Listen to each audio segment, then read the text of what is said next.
So, pinaluto ako ulit ng mga amo kong nabitin sa ginisang ampalaya last time. So, ngayon inulit ko gamit naman ang giniling na karne na nabili ko sa Save More. 68 pesos to siya, ganito kadami. Tapos, ginisa ko lang siya sa may konting mantika kasi naman kakata siya ng mantika. Tapos, ilagyan ko siya ng paminta. Then, inuro ko siya dyan sa gilid para magbigay ng space para magisa natin naman yung ating bawang at sibuyas. Kung marami nang nakakaalam sa recipe na to, pero gusto ko pa rin siyang i-share para may pang-upload ako. Tapos, pagka naluto na tong ginisang sibuyas at bawang, ilalagay na natin yung super hinog na kamatis.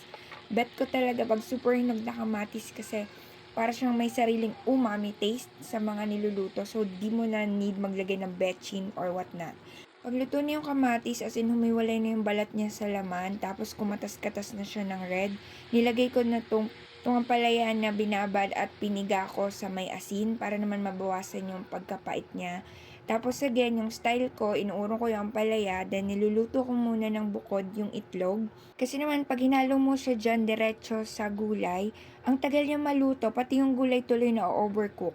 So, niluluto ko muna yung egg bago ko siya ihalo sa lahat. So, para sabay-sabay silang maluto pag isisimmer na natin.